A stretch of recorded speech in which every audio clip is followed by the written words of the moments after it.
Okay, great. Thanks so much for joining today's webinar, everyone. We're going to get started now.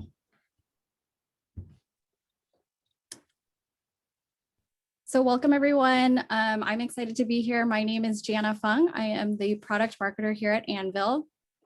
Today's webinar is going to be on how to predict order delays in your supply chain. I'm joined by two of my colleagues who have over 15 years of supply chain experience combined, and I'll introduce them in a second. As for the rest of today's webinar, we're trying to make it as interactive as possible. So we're going to go over a few different delay scenarios or order scenarios and allow you guys to predict whether you think the order is going to be delayed. And then we'll also go over any metrics that we think you should flag when you're assessing future delays. We'll save some time at the end for questions, but of course, if you have any questions during the presentation, feel free to add them. There should be a Q&A button in your window, so you can submit questions as they arise, or if you can't find that button, you can just send us a chat, and we'll get to those at the end. So before we dive in, I just want to let everyone know that we are recording this webinar, so we'll send out a recording for anyone who has registered. So as I mentioned, I'm joined by two speakers today, Will and Dan. Will Davis is the Director of Global Operations here at Anvil, and he was most recently at L'Oreal and Lebrans, responsible for successful launches in various consumer goods in the CPG and e-commerce space. Welcome, Will. Would you like to tell us a little bit more about your role here at Anvil? Yeah, sure, Jana. Thank you very much. So, hey, everyone, we're really excited to have you on, especially talking about what goes into some of the delays. My role here at Anvil is really based on supporting our suppliers, whether it be through our marketplace function or directly with our software. And so my goal is to see your supplier partners be successful no matter what they're doing. And really, we're excited about the genesis of this, which ultimately came from how Anvil could better advise suppliers and the partners that use us on if their orders are going to be delayed and do that in a smart way. So we'll continue to talk about that through there, but we think Anvil is one of the first companies to do this in a really smart, intelligent way. And so looking forward to discussing with this further. Awesome. Thank you so much, Will. And our other speaker today is Dan Magida. He is the Senior Global Operations Manager here at Anvil, and he's been working in supply chain since 2015.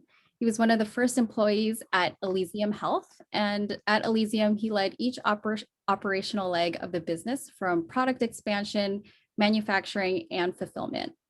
He was most recently at Peloton before coming to Anvil. So welcome, Dan. Do you want to give us a brief overview of what your specialty is in supply chain? Yeah, thanks, Jana, and welcome everyone. I'm excited to discuss this further, as Will alluded to earlier. But here at Anvil, I do exactly what my screen says, help bring products to life, but also help support with the software function as well and enhance efficiencies across all sizes of the organization.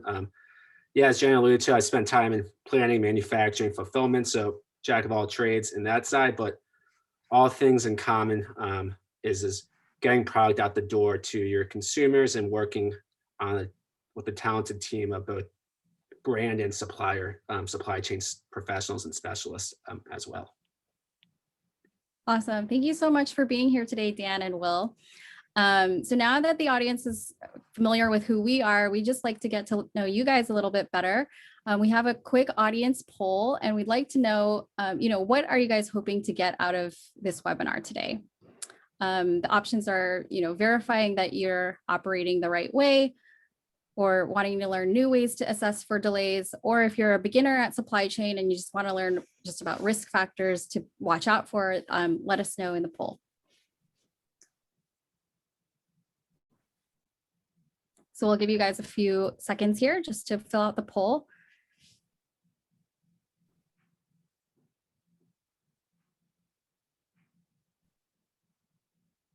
Okay, great. So it looks like we have a number of people who are experienced at assessing delays and wants to learn new things. And then we have a few beginners as well as those that, are pretty advanced as well. So thank you guys for sharing that information with us. We're excited to have you guys here. If you're not familiar with Anvil already, Anvil is a production management platform that helps brands manage their orders and suppliers through the entire life cycle of a purchase order. We help brands manage their orders by centralizing their data, automating manual processes, and assessing supply chain risk with added intelligence. So as Dan and Will already mentioned, one of the main reasons brands use our platform is to mitigate the impact of delays. When you know something is going to delay your order in advance, you can prepare for it and adjust more quickly when it happens. And delays are actually one of the biggest factors creating inefficiencies in supply chains today. According to the Sourcing Journal, it can cost brands globally around $634 billion in lost revenue. And that's why we created Anvil to help operators mitigate these delays and collaborate efficiently with their stakeholders. So with that, I'd love to jump into our first order scenario and allow the audience to try to predict this delay or whether a delay will occur. So here on the screen, we have an order for a finished good. And if we review the characteristics of this order, the supplier is based in Taiwan. It looks like the PO was recently issued and it's a new supplier.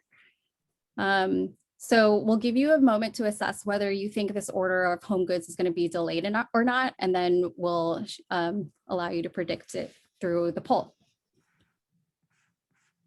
So a poll should have appeared on your screen. If you have two screens, it might appear on another screen of yours, but why don't you guys decide or tell us your prediction on this order, and then we'll reveal the results shortly after.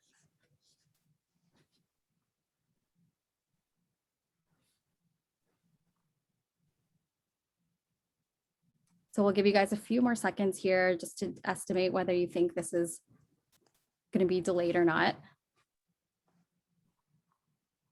And then just for those who are watching the recording, you might not be able to see the results, but it looks like 82% of the audience believe that this order for ceramic home goods is going to be delayed, and 18% think it's going to be on time. So we'll go to the results. It looks like this order was in fact delayed, and Will, based on your experience with suppliers in this region, do you have any insight into why you might predict this order to be delayed? Yeah, absolutely. Thanks, Jana. And, really for the audience too, if you have anything that you're wanting to cover, we've got already a couple things in the chat. So go ahead and throw those in and we can talk through those while we're going through.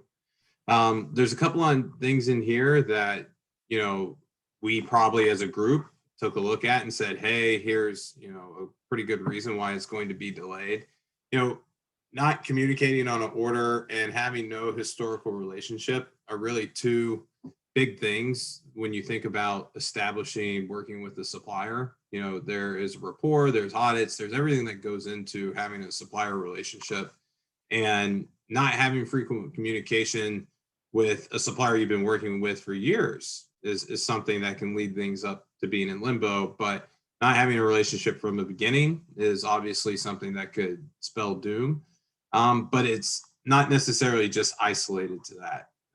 When you have these longer lead time items, and in this case, we're talking about 3 months or 12 weeks, certain things are leading to that being delayed, or having a longer lead time. So you have to think about what goes into that. Is it a raw material that's holding up that type of item that's leading to that? Or is it the supplier that you're using has a capacity issue?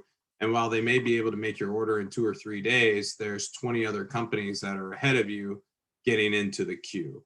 And so what are those different things that go into it, and how susceptible are you to those swinging lead times based on the good that you're making? I also take a look at the supplier region and I say, okay, in Taiwan, there are certain great things about Taiwan in terms of different items that they make. And we've seen a giant outflow from China going into other Asian countries in order to avoid tariffs and certain other geopolitical challenges, where Taiwan has been one of the beneficiaries to that. However, certain demand leads to constraint when you think about from a logistics and a supply piece. And so is this Taiwanese supplier, in terms of what they're making, the best at what they do? Do they have capacity to support this brand? Depending on what it is, you start running into challenges from there as well. And so ultimately, when you take these things into account, and knowing that a lot of US companies are using the just-in-time approach in terms of that they don't want inventory on their books, you are more susceptible in terms of these delays based on how you order. Great. Thank you so much for those examples. Dan, anything to add on your end about this order in relation to what Will mentioned, potentially around the estimated ship date or supplier region? Yeah, I think it's really important when you're looking at the days estimated lead time, this 91, how you're calculating that lead time. Are you factoring in possible holidays? So Taiwan and China, there's a lot of similar overlap in holidays, and is that taken into account? What's their production schedule? Are they working 5 days a week? Are they working 6 days a week? Are these days calendar based or production days? It's very specific on what's being manufactured. Like anecdotally, coming and working in the chemical space or soft gel capsules as well, those run 24/7, so it's nonstop movement. But there's also, we have a partner that we've been to in China before that uses, it's all robotic. Everything doesn't involve any human interaction whatsoever on the production floor or even for storing. The only person on the floor is a custodian staff member who mops the floors. So getting that production schedule is super important, and just understanding how many days are in that lead time, if holidays are included, and what their shifts and throughputs are. So that better assesses if this order can be delayed or will be delayed at a later date. Great. Thanks so much, guys. So we have another order scenario using some of the information that we just learned about. Why don't we try and predict whether this next order is going to be delayed or not? So this order is for a travel item. It looks like the deadline to ship is coming up very soon. And there is some established communication and previous orders made with the supplier. So we'll give everyone a moment to take a look at what's on the slide. And then if you can, put in your predictions for this poll. We're going to get it up in a few seconds here.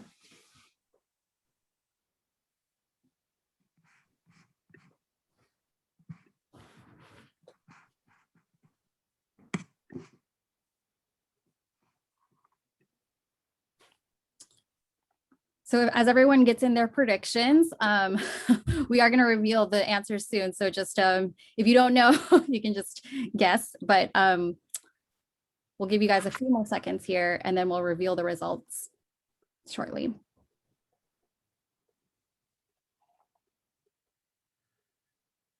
So it looks about a pretty even split in terms of what everyone is thinking, whether this order will be delayed or not.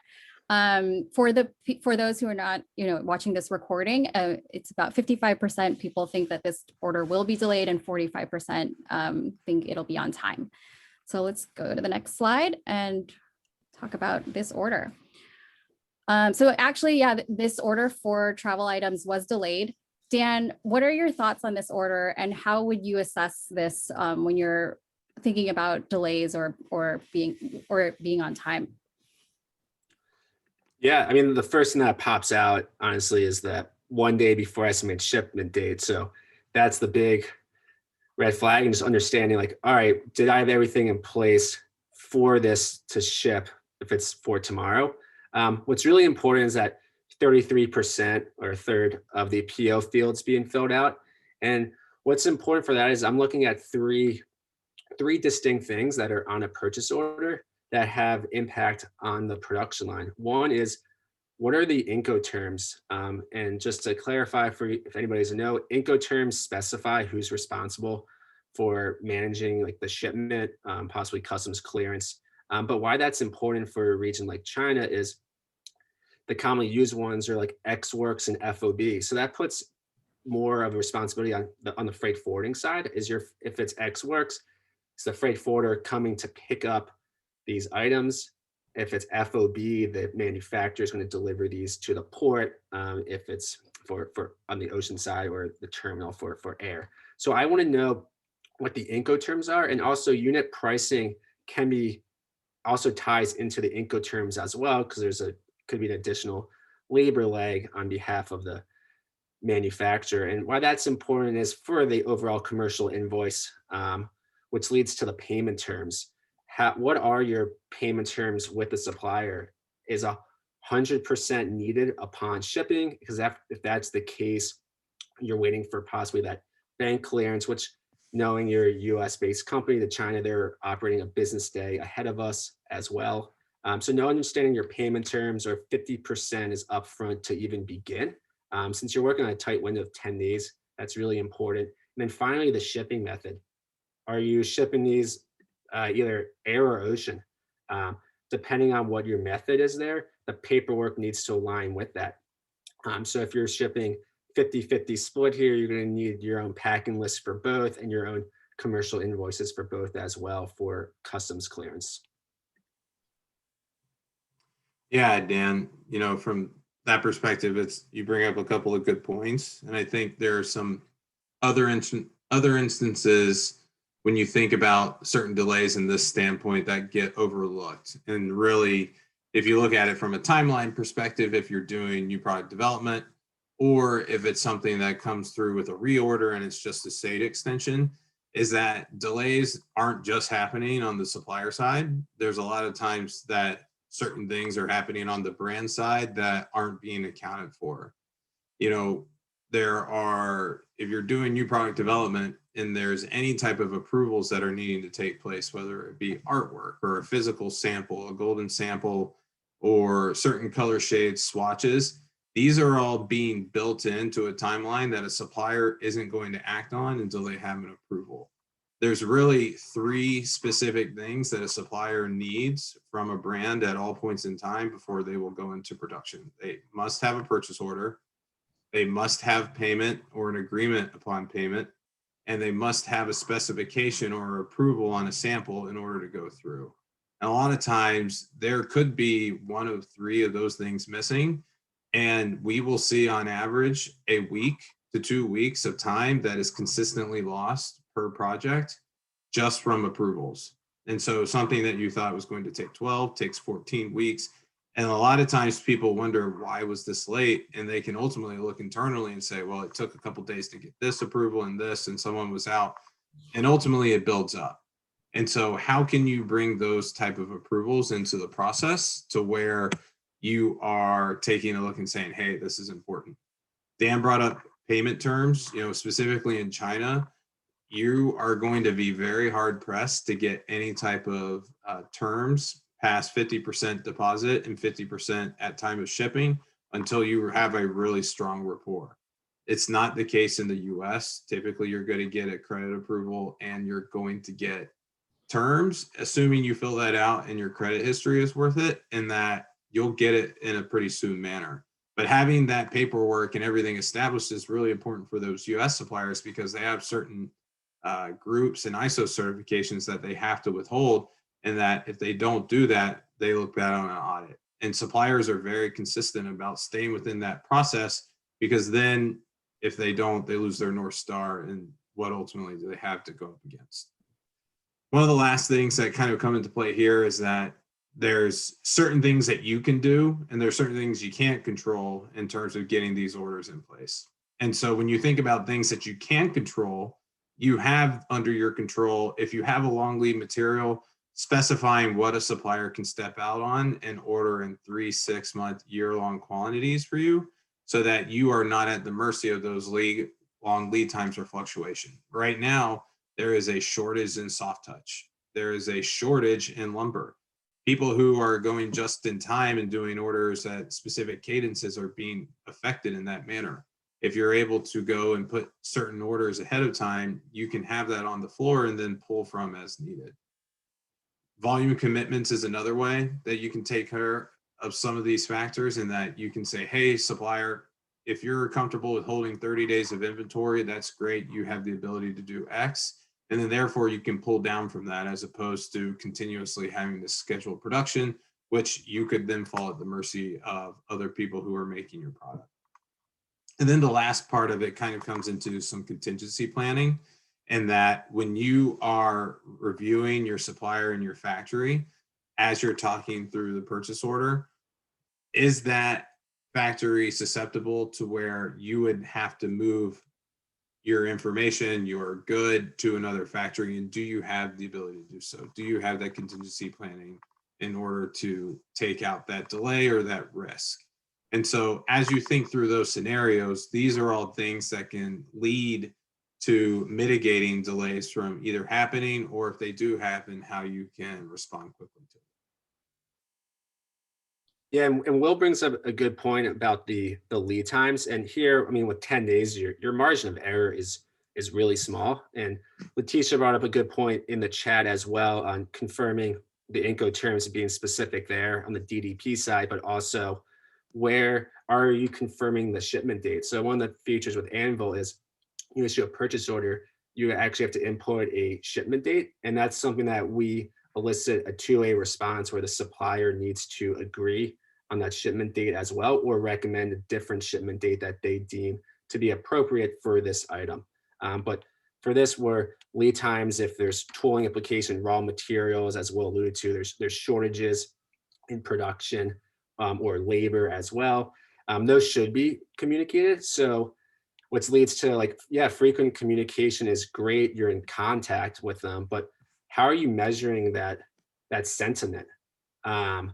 Where are the pitfalls? Because in those communication areas, you can actually get really specific and start analyzing those contacts.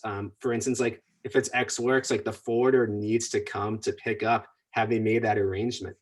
So what's really important is the centralization and communication factor, and make a note and analyzing what they are so you can assess risk.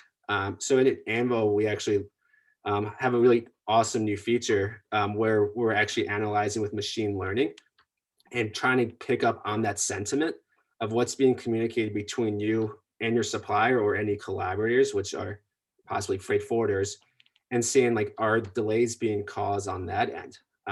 Because delays have a downstream effect. I mean, your marketing team may have specific brand messaging copy out for certain items. Your customer service team needs to know, are we going to be possibly stocked out for a good? So through our AI powered tool, we're picking up on those key words, like your order is delayed or on time, or production is going to finish on X date. So-and-so is going to pick up the goods on here. So we're analyzing that. And the real value here is you actually can see those texts in real time, and we'll provide those updates for you and just alert you on, hey, this may have a delay. What's the likelihood of that taking place? And it's all centralized, so you're not combing through your emails and trying to find what that message is. This is all related to that purchase order that's in question. Awesome. Thank you guys so much for walking us through that order, and then also talking about that feature, Dan. We do have one more order scenario, so I'll get to it here. Let's see on the slide. So this order is a little bit different in that it's for paper packaging. It's a pilot run, and it looks like the order was just placed, and the brand has used this supplier before. So given a lot of the information that we've already heard from Dan and Will, we'll let you guys assess, and then also present the poll of whether you guys think this paper packaging pilot is going to be on time or delayed.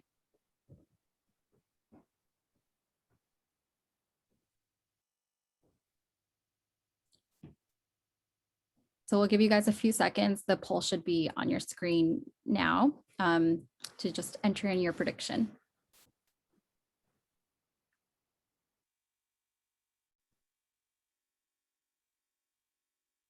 Okay, great. So it looks like 17% of the audience believes that this pilot is going to be delayed, and 83% of the audience think it's going to be on time. So let's get to the results here on the next slide. So yeah, it looks like this, most of you guys were correct. This order was on time. Will, can you share any thoughts that you would want to share about why this order in particular would be predicted to be on time? Yeah, for sure. So when you think about really pilots and sampling, from a supplier's perspective, there's a lot of incentive to get these things right. And when you think about it, what are some of those incentives?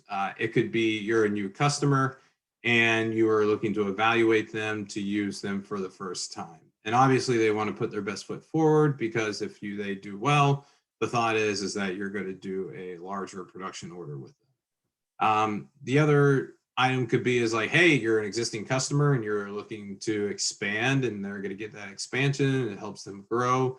And similarly, they'll want to do that. Typically, if you see people struggle on the sampling side, it's probably because they are understaffed and they are having trouble filling those sample requests, that they don't necessarily have some of the material on hand to where they can't get it out there.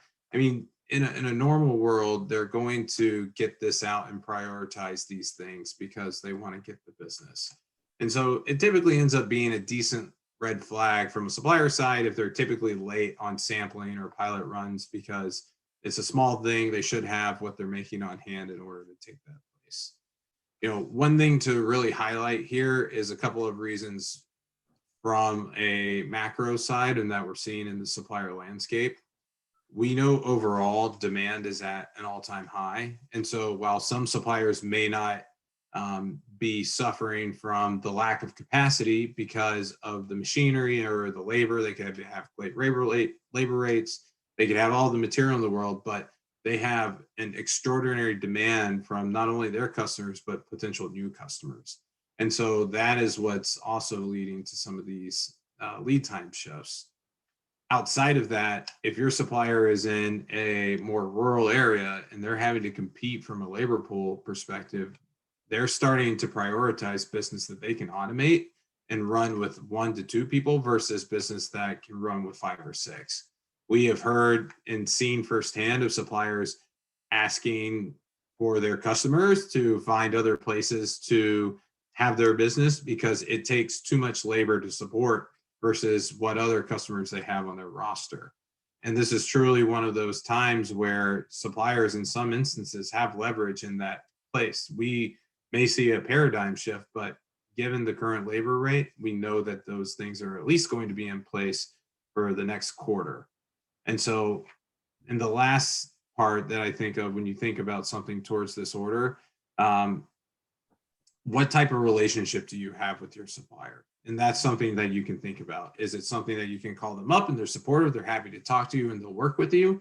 Is it kind of in the middle and it depends on how you ask and you're like, oh, you catch them on the day? Or is it, you really don't want to talk to them because you're not afraid of the answer that you're going to get? And evaluating those type of scenarios and seeing where you stand on there gives you a good idea of when these type of parameters come into play, how they're going to support you. And so thinking about that holistically kind of gives you a microcosm of this order, but in general, think about that as you're coming into those different delay scenarios and how you'll react. Yeah, and one thing that's good to highlight here is that the supplier region is US. So one thing, and that Will and I both have experience on for if it's paper or even corrugate, you're gonna, color of course is important for you and you want to dial in on that, but where you actually lose time is printing out samples and doing the swatches via mail and looking that way. Like for instance, corrugate, they tend to do the samples on Epson proofs just because it's faster, but that's not a representative of the final quality you're going to receive. So it's really important, and we're getting to a time soon where you can actually go back to this plant and do the line checks, like be on site to dial in on the colors. That's super important for your brand team is going to want that. Is this PMS shade of 419C, which is a black. Is that the black that you want to hit? Be grill down on that and make the tweaks on the line. It will save you time long term if you're there.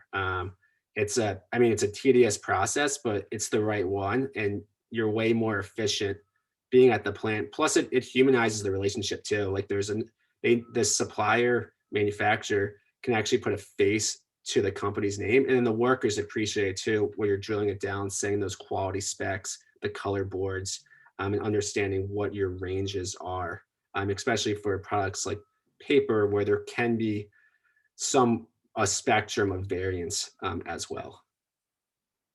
Yeah, and one thing that isn't necessarily on the slide, but we typically like to drill into is the past performance history and their on time complete, how often the supplier is finishing something on time and delivering that quality that you're looking for.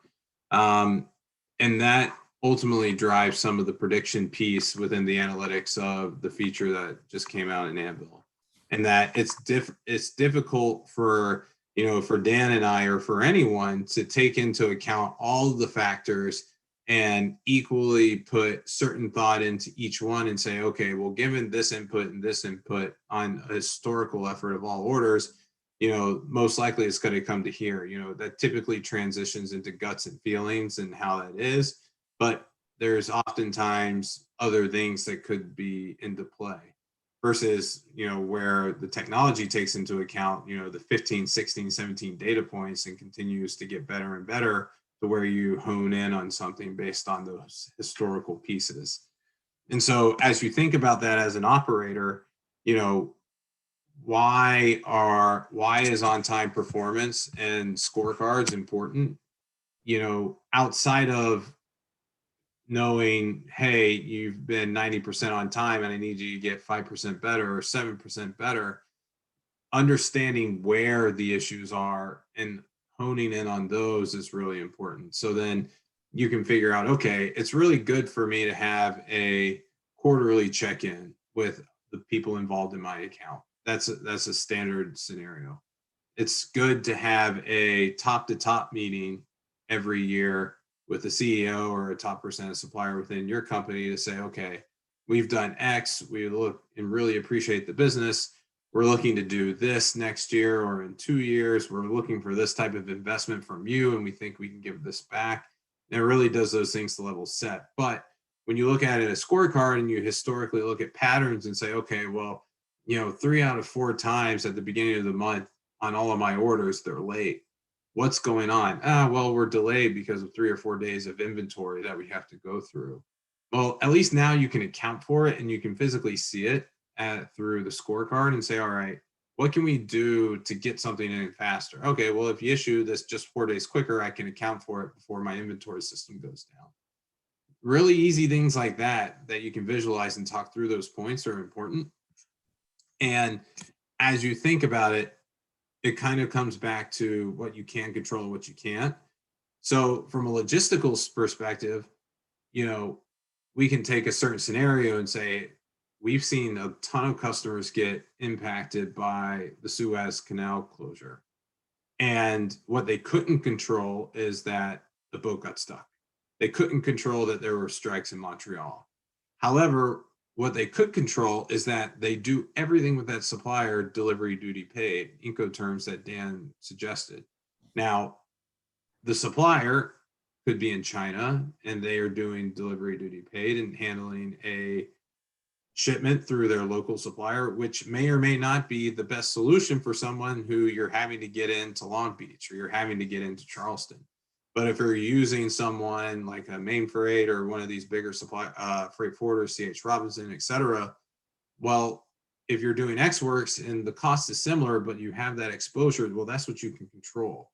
And it's nice from an Anvil side in that you can log in and you can see that within all of your orders, and it's easy as your order goes through. So ultimately taking a look and saying, not only, all right, why are my things delayed from an order perspective, but what can you control and what you can't? Great. Thanks, Will, for walking us through that.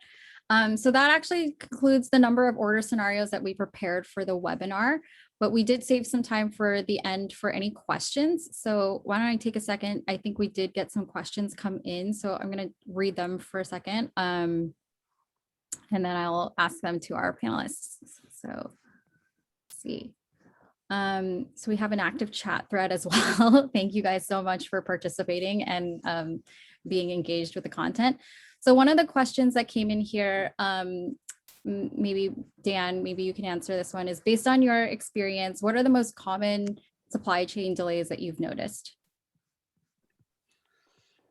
Yeah, and this is a really relevant one. A few months ago, we did a delay webinar for top 5 trends we saw in 2020. But what's really important and what I've witnessed revolves around 3 main ones: payments, shipping, and production sample approval. Why payments is important, depending on what your payment term structure is. Does that possibly hold up any orders? It's really important to align on that. And you're also using internal teams as well. So like we had practices where we would issue purchase orders on Fridays was our main day for issuing purchase orders, because we would plan for the week, outline it out, issue Fridays. But also if there's a deposit, we have a whole bill cycle too. Like finance has set days where they need to approve it if it's over a certain dollar amount, and then they need to wire payment. So you have to really work hand in hand with your finance team as well, because what's pressing for you may not really be pressing for finance at that time. So working through payments is super important.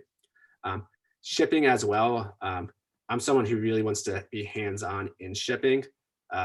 So I want to handle the freight forwarders. It's not always, if you have the capacity, go the container route. But if you're doing the freight forwarders, like it's good to bid it out, but you want to actually build a rapport with your forwarder, but you want to optimize. So if you know that, say the goods are going into, say New York, there's a port of New York, but the freight journey there is long. Is it faster to go into, say, Long Beach, Seattle, truck it across, faster to go to Charleston, Miami, and truck it up? Like really analyzing those trends is really important as well. And then, as we mentioned earlier, artwork production sample. Visit the plant if you can. Understand that China is a little bit difficult. The hours are worse. You can't really travel to China these days. But really being focused on the color side, if that's a key business or a key aspect for your business. For me, it was. It can be painful to set up, but super important, because once you have that set and you're not changing copy or subbing out plates, it's very repeatable. And then finally, the last thing that is great and we always recommend is set up expectations and those service level agreements with your supplier. Those just state who's responsible for what. And it's just really critical, especially when we're at Elysium. It was a product that required testing. So like, how are we ensuring quality is involved on our side, and making sure that before these products are released, they pass all of the internal specs that we set up. So in Anvil, we have a feature that you can actually utilize tasks for internal measures and also for external parties as well, which could be your suppliers, and just making sure everything is on track, and just reinforcing any other communication around possible delays that do come up. Great. Thank you so much, Dan. The next question that came in is probably for Will, if you can take this one. What kind of metrics do you recommend that we update on a regular cadence to better assess delay risk?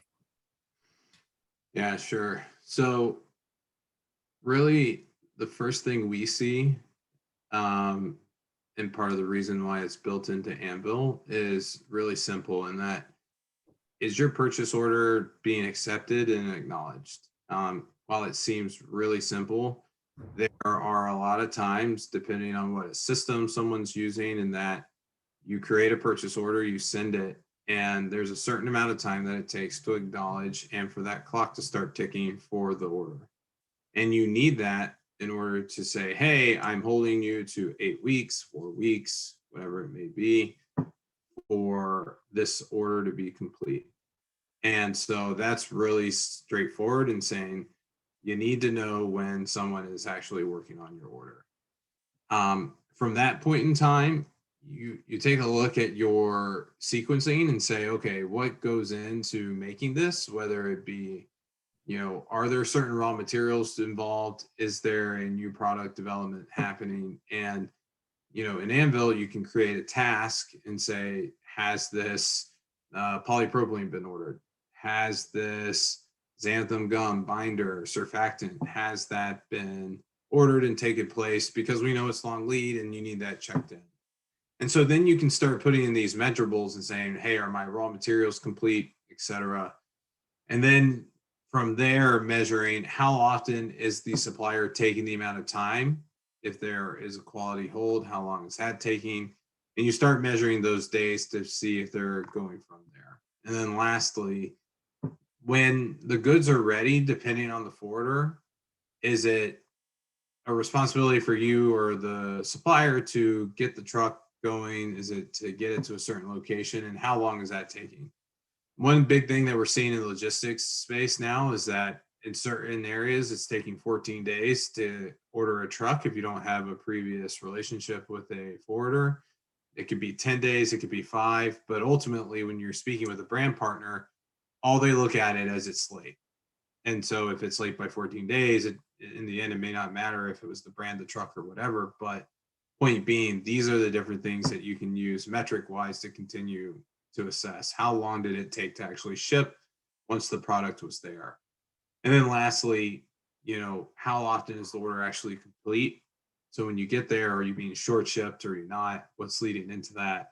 And ultimately getting into those different lead times and understanding what exists and why they are what they are. Great. Thank you so much, Will.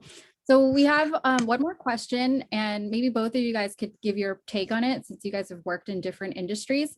But how often do you recommend we assess delay risk? And how often should we be discussing these improvements to the process with our suppliers? Sure.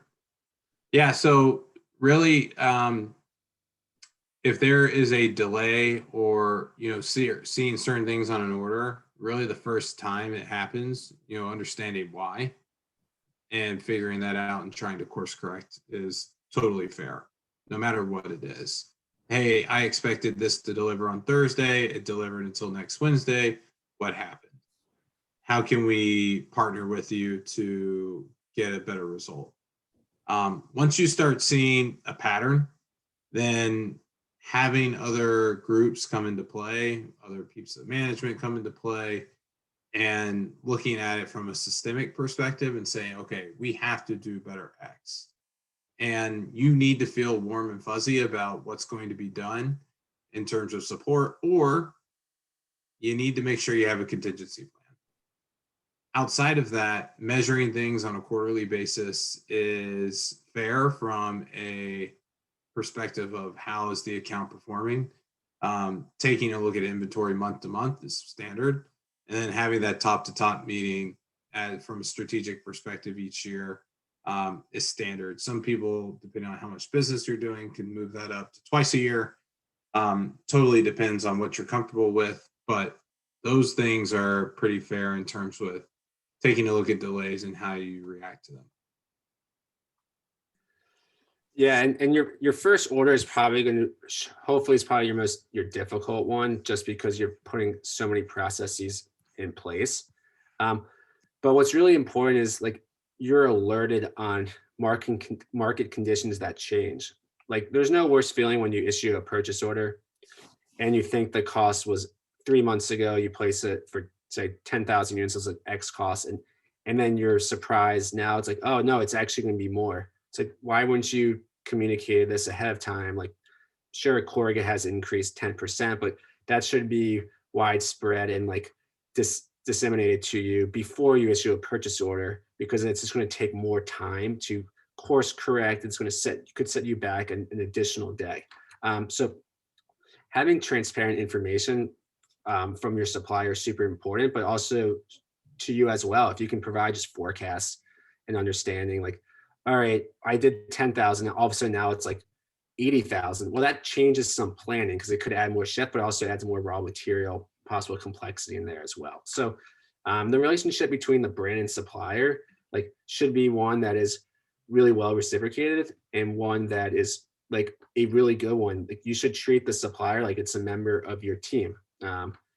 And being able to have those transparent communications, forecasting will only set you up and hopefully will delay risk later because those relationships you're forging, like they look favorably to you and they'll slide you into a spot if there's downtime or put you over somebody because, hey, you've been paying on time, you're communicative with them, you're doing everything right. And that looks favorably with the supplier as well. Awesome. Thank you guys so much. So that concludes the questions for this webinar. I'd like to say a huge thank you to our speakers, Dan and Will. We really appreciate you sharing your insights and experience around supply chain delays. And lastly, thank you everyone who joined. We appreciate your time and hope you were able to learn something today.